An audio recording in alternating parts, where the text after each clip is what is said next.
सका तमेव विद्या द्रविणं तमेव सर्व मम देवदेव ब्रह्मानन्दं परमसुखदं केवलं ज्ञानमूर्तिं द्वन्द्वातीतं गगनसदृशं ततमस्सादिलक्ष्यम् एकं नित्यं विमलमचलं सर्वदीक्षाखिभूत भावातीतं त्रिगुणिर्हतं सद्गुरुतं नमामि। ऋषि में ऋषि दयानंद साहेबन की जय। माटी कहे कुंभार से तू क्या रोंदे मोहे, एक दिन ऐसा होवेगा मैं रोंदूंगी तो है, एक दिन ऐसा होवेगा मैं रोंदूंगी तो है। आए हैं तो जाएंगे राजा रंग फकीर, आए हैं तो जाएंगे राजा रंग फकीर, एक सिंहासन चढ़ चढ़े एक बंदे जंजीर, एक सिंहासन चढ़ चढ़े एक बंदे जंजीर, निर्बल को न सताइए, निर्बल को न सताइए, जाकी मोटी हाय, बिना जीव की हाय से लोहा भस्म हो जाए। माटी कहे कुंभार से तू क्या रोंदे मोहे, एक दिन ऐसा होवेगा मैं रोंदूंगी तो है।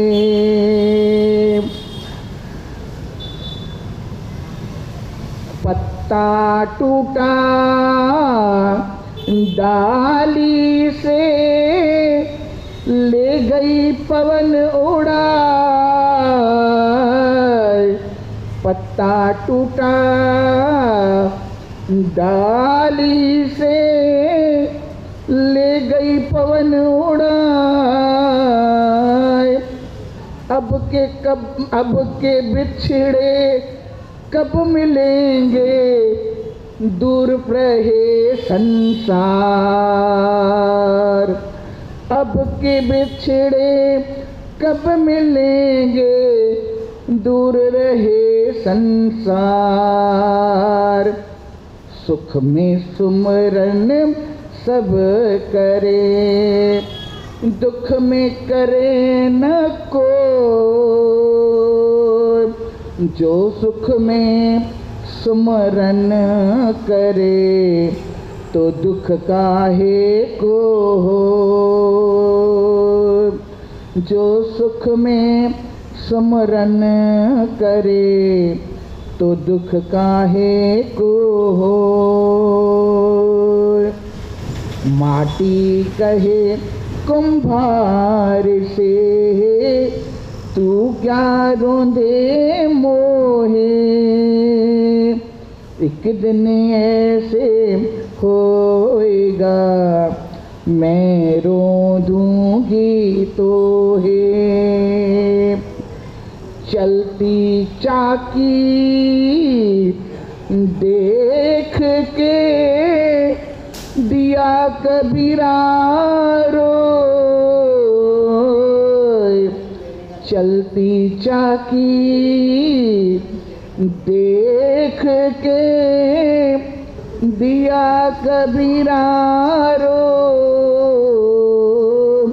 दो पाटन के बीच में साबित बचन को,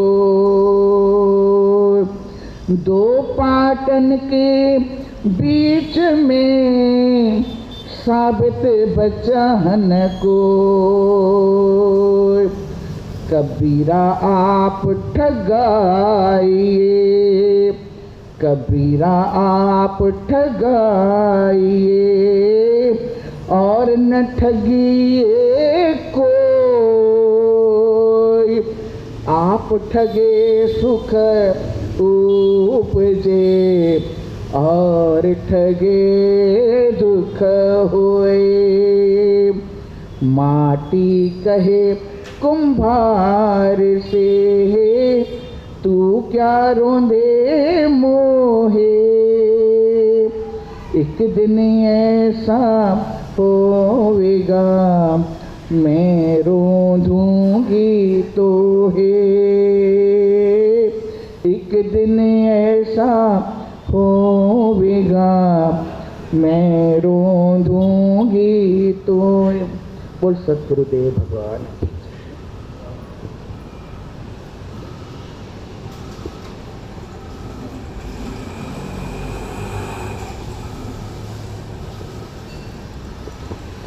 ओ धन्यवाद आपका। ओम भूर्भुवः स्वः तत्सवितुर्वरेण्यं भर्गो देवस्य धीमहि धियो यो नः प्रचोदयात्। ॐ यां मेधां देवगणः पितरस्योपासते तया मामद्य मेधयाग्ने मेधाविनं कुरु। ॐ शान्तिः शान्तिः शांति। बोलो वैदिक धर्म की, ईश्वर दयानंद जी महाराज की, भारत माता की।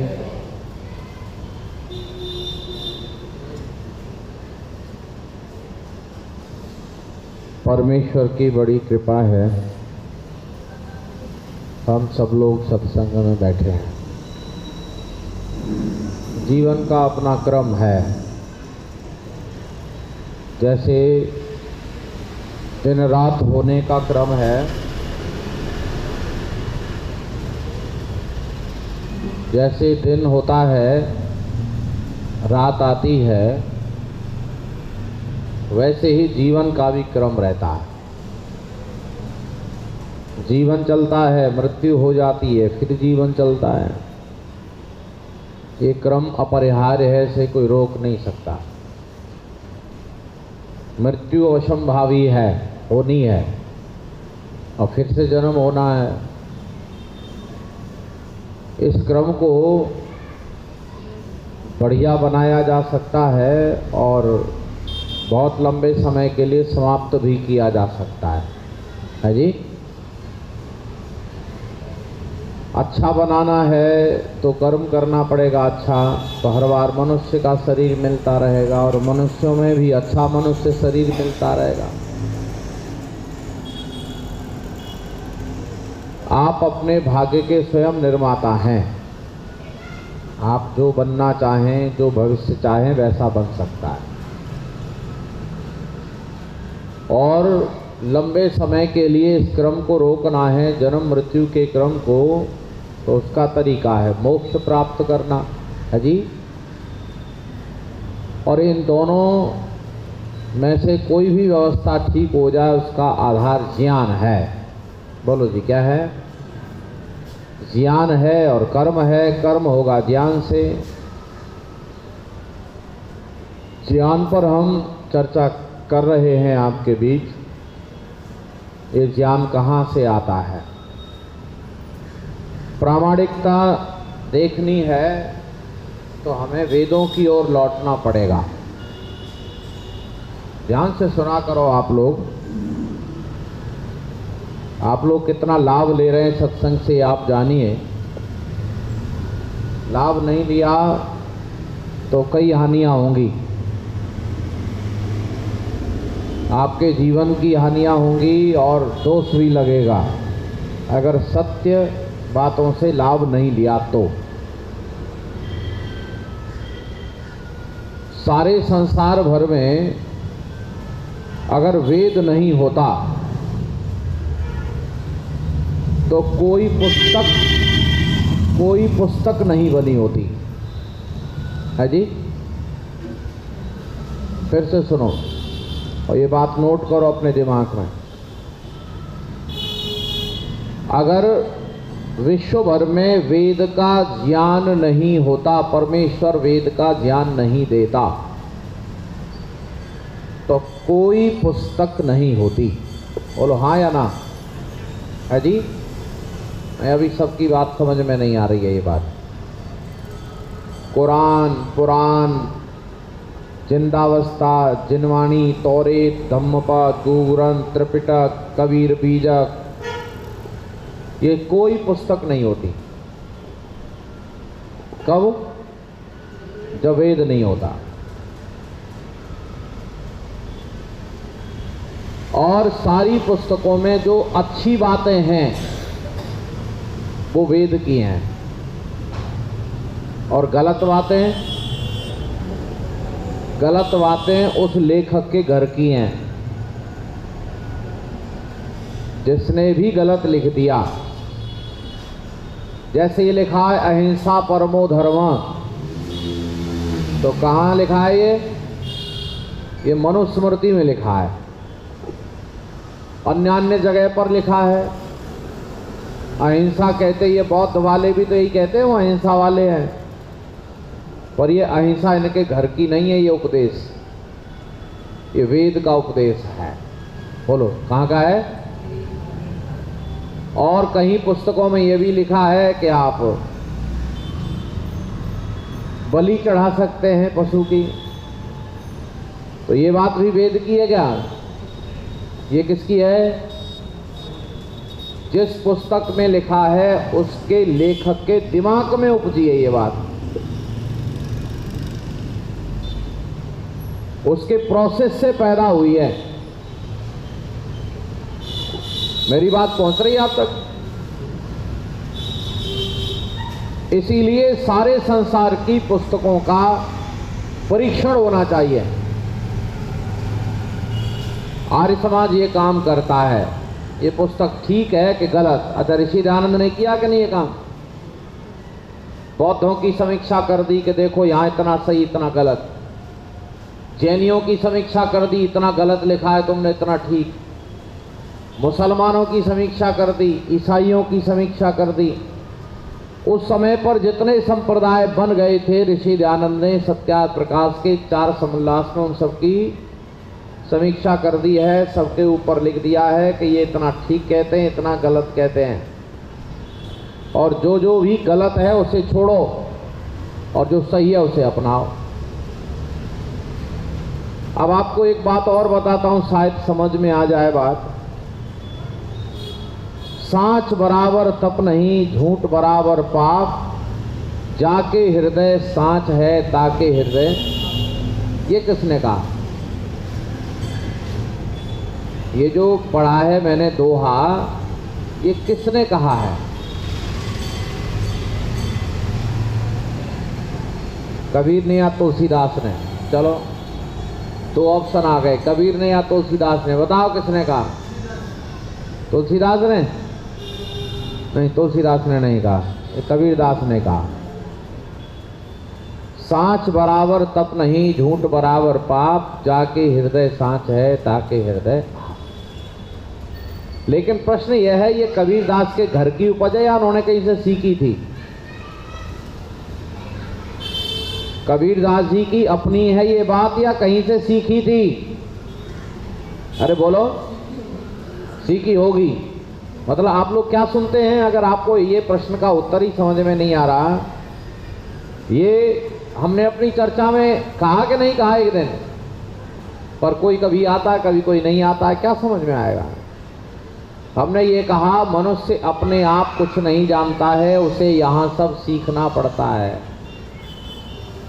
तो कबीरदास जी ने सीखा ये कि उनको अपने आप आता था, उन्होंने सीखा। और आपको ये भी बता चुके हैं हम, सीखी हुई बातें सही भी हो सकती हैं और गलत भी।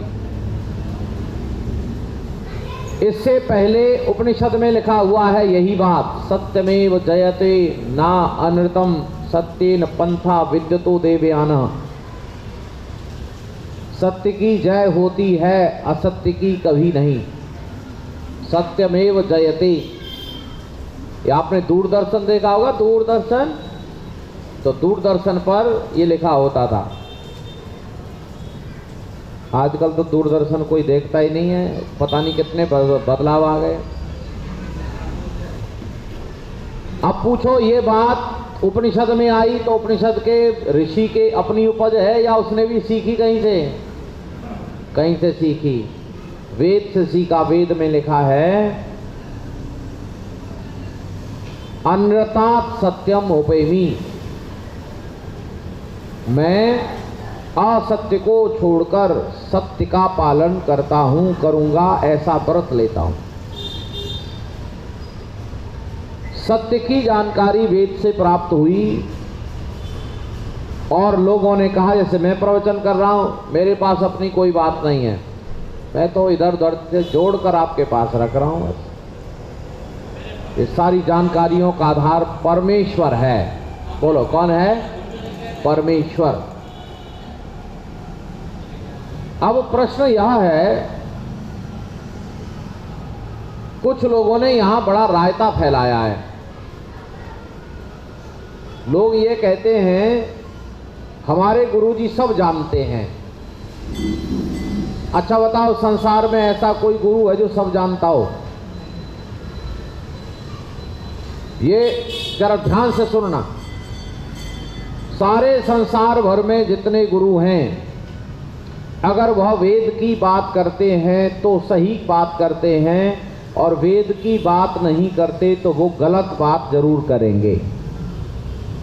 मैंने ठीक कहा क्या? ध्यान से सुनना, कोई बात गलत लगे तो मुझसे बात करना। अभी 8-10 दिन और हूं मैं यहाँ। कोई भी बात गलत समझ नहीं, अपील ना करे, बात ऐसा लगे गलत कह दिए तो बात करो। अगर कोई वेद की बात करता है कि वेद में ये लिखा है, मंत्र बताता है और उसका सही अर्थ करके बताता है, तो समझो सही है, कल्याण करने वाला है, हितैषी है, बढ़िया आदमी है। और अगर वेद के बिना व्याख्यान करता है, वेद को दोषी ठहराता है, वेद को कमजोर मानता है, वेद नहीं है ऐसा मानता है, वेद के बराबर में और अन्य ग्रंथों को मानता है, तो समझो वो आपको धोखा दे रहा है। हाँ या ना? फिर से सुनो, अच्छे से सुनो इस बात को, क्योंकि आप लोगों में से बहुत लोग हैं जो गुरुओं पर विश्वास करते हैं। आर्य समाज ठीक से समझ में आया नहीं आपको। आप लोग गुरुओं पर विश्वास करते हैं, और हम एक दिन आपको चर्चा कर रहे थे, संसार के जो गुरु हैं वो वेद की चर्चा कर रहे हैं तो ठीक गुरु हैं, नहीं तो गलत हैं। सबसे बड़ा गुरु परमेश्वर है। कौन है बोलो? परमेश्वर। सायेषा पूर्वेशाम अपि गुरु, सबसे पहला गुरु परमेश्वर है। परमेश्वर ज्ञान नहीं देता, संसार में कहीं ज्ञान नहीं होता, ये बीच हम आपके बीच सिद्ध कर चुके हैं। और अगर आपको लगता है संसार का कोई गुरु ऐसा है जो बिना पढ़े सीख गया है, तो 1 मिनट हमें दर्शन करा दो उसके। 1 मिनट लगेगी उसकी कलई खोलने में, पोल खोलने में 1 मिनट लगेगी, दूसरी नहीं लगेगी। तो ये कहे मैंने कहीं से नहीं सीखा, मैंने कहीं से नहीं पढ़ा, ऐसा कोई आदमी ढूंढो।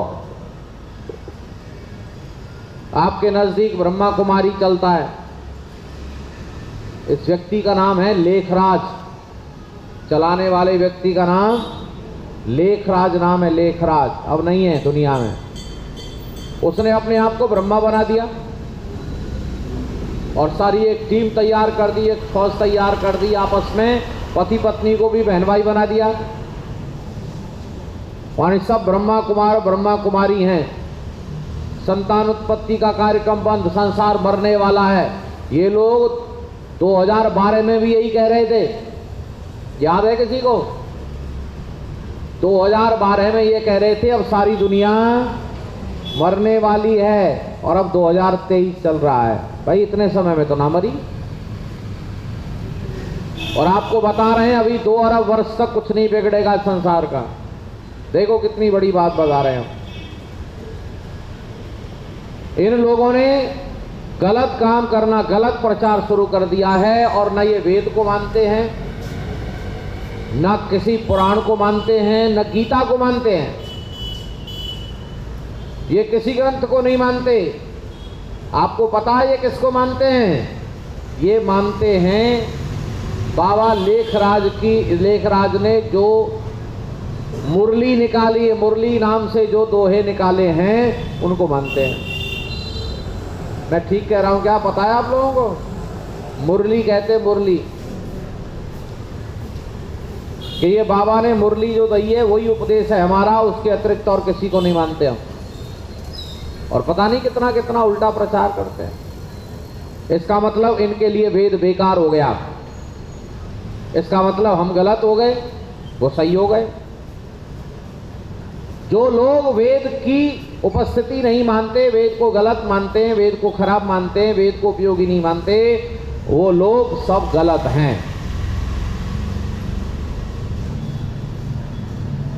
आज के समाज में ऐसा प्रचार हो गया है कि आप वेद को मानो, अपनी ग्रंथ को मानते हैं। कोई काऊ के बारे में कुछ मत कहो, न वेद के बारे में कोई तुम्हारे में नहीं कहेगा, तुम उनके बारे में मत करो, कुरान के बारे में मत कहो। ऐसा युग चल रहा है, और ज्यादातर ऐसे लोग हैं, हम नासाब काऊ के बारे में कुछ कहें, हम किसी के बारे में कुछ नहीं कहते। सब बढ़िया हैं, सब अच्छे हैं, सारी किताबें अच्छी बात बताती हैं। ये बात गलत है। सारी किताबें अच्छी बातें नहीं बताती हैं। कुरान की 24 आयतें ऐसी हैं जो हिंदुओं को कत्ल करने का आदेश देती हैं। देखो क्या कह दिया मैंने। कुरान की 24 आयतें ऐसी हैं जो हिंदुओं को कत्ल करने का आदेश देती हैं, इसीलिए कत्ल किए जा रहे हो आप। कौन कहता है मजहब नहीं सिखाता आपस में बैर करना? अरे मजहब ही सिखाता है आपस में बैर करना। अब कैसे समझाओगे आप? किसको समझाओगे? बहुत भयानक स्थिति है। मुरली वालों से थोड़ा आगे चलते हैं। सबने अपने अपने ग्रंथ पकड़ लिए हैं। कुरान वालों से आप जल्दी समझ सकते हैं, वो वेद को मानते हैं। अरे बोलो, कुरान वाले वेद को नहीं मानते। अरे कुरान लिखी किसने? मोहम्मद साहब ने। कैसे लिखी? मोहम्मद साहब, क्या ऐसा कोई व्यक्ति हो सकता है जिसके दिमाग में अपने आप विचार आते हो, जिसने पहले कभी न सीखा हो, न किसी से सुना हो, न किसी ने पढ़ा हो? क्या ऐसा व्यक्ति कोई ग्रंथ लिख सकता है? देखो कैसी समीक्षा चल रही है, धैर्य से काम लेना और आप चिंतन करना। ये सारे ग्रंथ लोगों ने चालाकी से लिखे हैं। सही ग्रंथ साधना से लिखे गए हैं और गलत ग्रंथ चालाकी से लिखे गए हैं। कुरान वालों ने रिकॉर्डिंग किया, क्या रिकॉर्ड किया कि ये पैगंबर साहब का लेख है और पैगंबर साहब को अल्लाह की इबादत, अल्लाह के संदेश आते हैं। कोई अल्लाह का संदेश नहीं आता। चालाकी से लिख दिया और जैसा मन में आया वैसा लिख दिया। अच्छा, ये जो ईसाई लोग हैं, इनकी ग्रंथ है, क्या नाम है उसका? बाइबल। क्या बाइबल वाले वेद को मानते हैं? उन्होंने अपने अलग से लिख दिया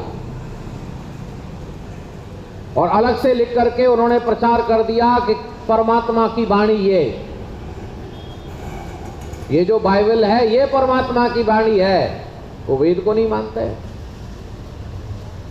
कुरान है, पुराण है, बाइबल है, जिंदावस्था है, जिनवाणी है, तौरेत है, धम्मपद है, गुरु ग्रंथ है, बीजक है, त्रिपिटक है। कितने ग्रंथ गिनाए हम आपको? ये सारे के सारे लोग अपने अपने ग्रंथों को लेकर के बवाल किए हुए हैं। अच्छा, आप लोग कैसे तय करेंगे कि वेद ही सर्वोपरि है? ये आपके सामने चुनौती है, तो आप तैयार हो जाओ इस चुनौती को स्वीकार करने के लिए और अपना दिमाग लगाओ। इसमें सबसे पहली बात है कि परमात्मा ने ज्ञान दिया, ये सब मानते हैं, और नहीं मानते तो हम सिद्ध कर चुके हैं। बोलो, परमात्मा ज्ञान देगा या अपने आप आएगा? देगा। अच्छा, जब परमात्मा ज्ञान देगा तो कब देगा? संसार के आरंभ में देगा या बीच में देगा? ये प्रश्न है, ये तर्क है, ये दलील है। और सारे संसार के लोगों से ये बात सुनना, सारे संसार के लोगों से ये बात सुनना कि ये बताओ भाई, परमात्मा जब ज्ञान देता है तो कब देता है? संसार के आरंभ में देता है या बीच में देता है? तो उत्तर मिलेगा आरंभ में, क्योंकि बीच में देगा तो पहले वाले लोग कैसे जिएंगे? फिर तो दोषी हो जाएगा परमात्मा। तो परमात्मा ने सृष्टि के आरंभ में वेद का ज्ञान दिया। अभी वेद मत कहो उसे, क्या कहो उसे? ज्ञान। क्या कहो उसे? परमात्मा ने सृष्टि के आरंभ में दिया था। अब अंदाजा लगाओ, ये आरंभ वाली जो स्थिति है किसके साथ घटित होती है? आप वेद को रखो और सारे ग्रंथों को रखो और आप बताओ कौन सा ग्रंथ कब बना, तो संसार के आरंभ का ग्रंथ कौन सा है आप बताओ। इस तर्क पर कौन खरा उतरता है? तो इस तर्क पर केवल और केवल वेद खरा उतरता है। अब इसे कैसे पकड़ेंगे जी वेद खरा उतरता है? तो एक व्यक्ति हुआ, मैक्स मूलर नाम था उसका, मैक्स मूलर। मैक्स मूलर ने वेद का भाष्य किया और गलत भाष्य किया। गलत। वो क्या जानता वेद का भाष्य कैसे होगा? ऋषि दयानंद जी महाराज ने जब उसका वेद भाष्य पढ़ा तो ऋषि दयानंद ने कहा कि भाई ये व्यक्ति ऐसे समझो जैसे जहां कोई पेड़ नहीं होता वह एरंडी के पेड़ को बड़ा मान लिया जाता है। जहां कोई पेड़ नहीं होता वह एरंडी के पेड़ को बड़ा मान लिया जाता है। तो ऐसा आदमी है ये। वहां उन लोगों में ये कुछ थोड़ा जानता है, लेकिन भारत की स्थिति में कुछ नहीं जानता है। ऐसे में अंधों में कान्हा राजा, अंधों में कान्हा राजा, क्योंकि अंधे तो देख ही नहीं पाते, कान्हा एक आंख से देख ही सकता है। ऋषि दयानंद ने गुजरात के एक बहुत अच्छे विद्वान व्यक्ति थे, उनका नाम था श्याम जी कृष्ण वर्मा, है जी? पता है आपको कौन सा गांव है उनका? उनका गांव है मांडवी और कच्छ में पड़ता है, समुद्र के किनारे है। आप कभी जाइएगा वहां। मोदी सरकार ने विदेश से श्याम जी कृष्ण वर्मा की अस्थियों को मंगाया और वहां पर रख दिया है, और वहां पर एक जगह बनाई है, उसका नाम है क्रांति तीर्थ स्थान, नाम दिया उसको क्रांति। श्याम जी कृष्ण वर्मा क्रांतिकारियों के गुरु थे, और वहां पर इंडिया हाउस भी बनाया है जो इंग्लैंड में बना हुआ है, सेम उसी नक्शे से। जो विदेश नहीं जा सकते इंडिया हाउस देखने, वो गुजरात चले जाओ। मोदी सरकार को धन्यवाद करना चाहिए हमें। और एक बढ़िया बात कही है, ऋषि दयानंद ने श्याम जी कृष्ण वर्मा से जो पत्राचार किया था, उस पत्राचार के पत्रों को वहां पर फोटोस्टेट करके दीवार पर चिपका दिया गया है। ऋषि दयानंद के बारे में भी लिखा गया है। रविवार को आर्य समाज का सत्संग भी होता है। लोगों को पता चलना चाहिए कि श्याम जी कृष्ण वर्मा ऋषि दयानंद के शिष्य थे। मैक्स मूलर को वेद के कुछ मंत्र भेजे अर्थ लिख करके श्याम जी कृष्ण वर्मा को जाओ वहां दे देना उसको। उसने पढ़ा और पढ़ करके उसने कुछ बातें कही, ऋषि दयानंद के बारे में कही और वेद के बारे में कही।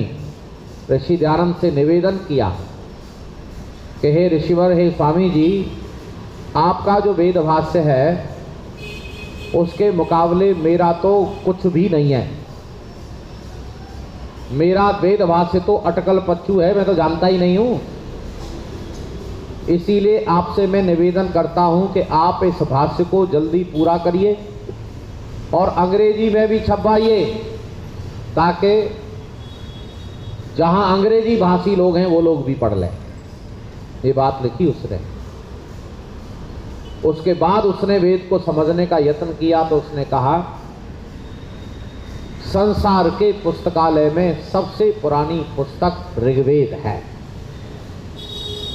The Rigveda in the book of library world library में सबसे पुरानी पुस्तक कौन सी है?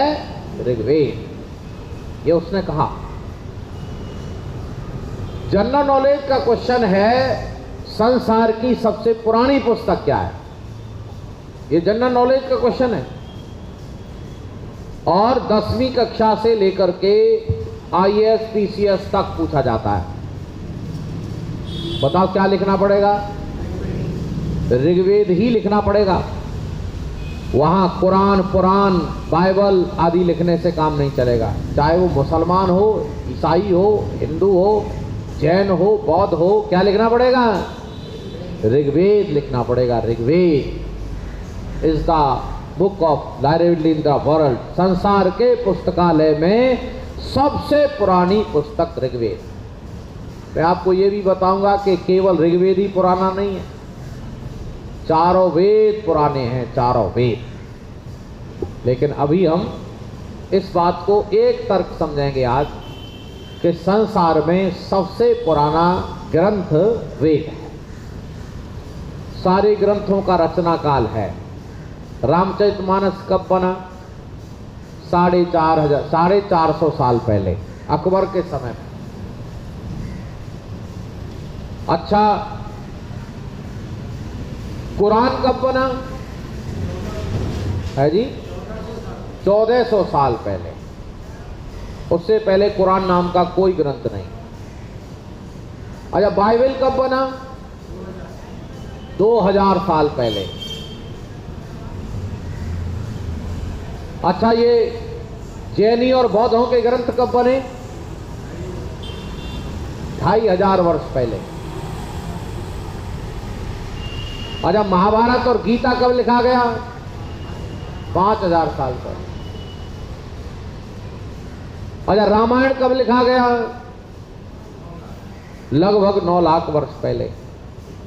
अब बताइए कहां है, कौन सा धर्म ग्रंथ डटता है? जहां तक इतिहास में पहुंच जाती है उससे भी पहले के वेद हैं।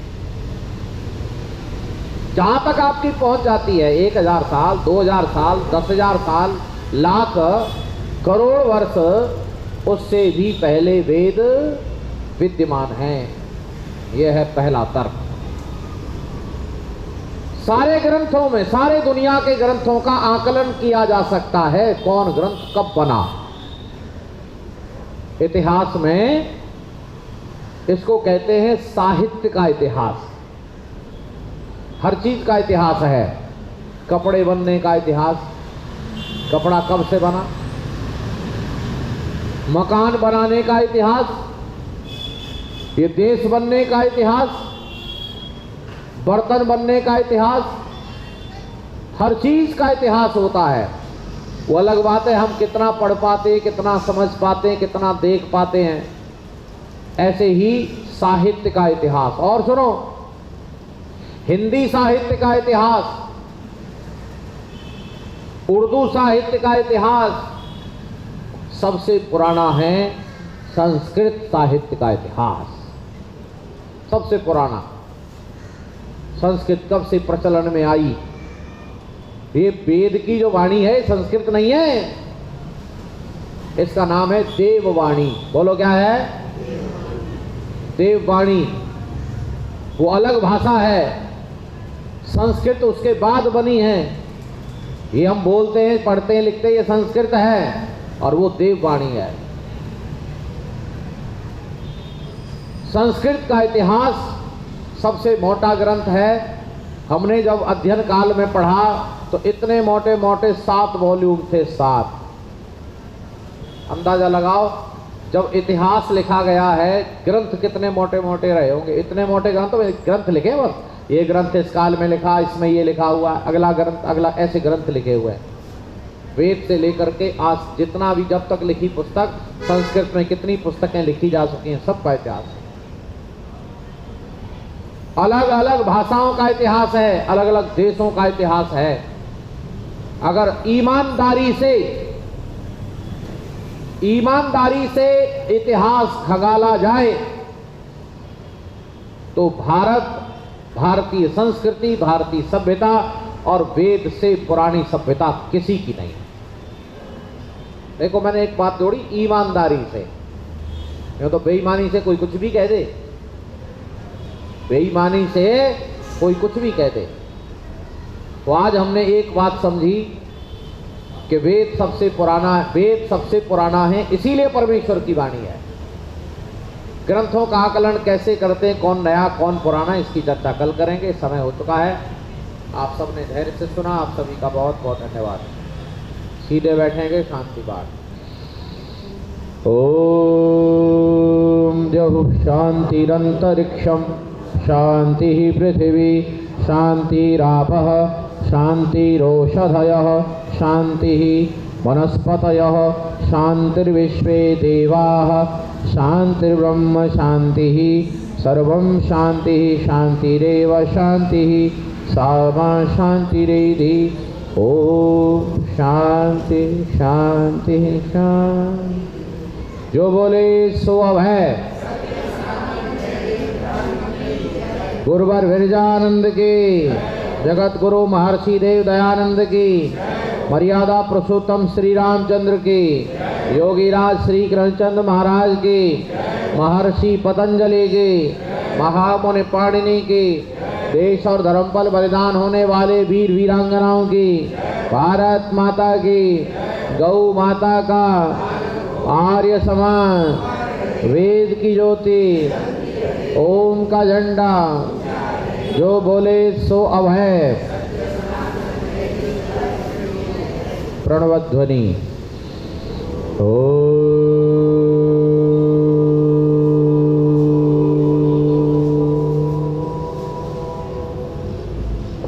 वैदिक अभिवादन सभी को सादर नमस्ते जी।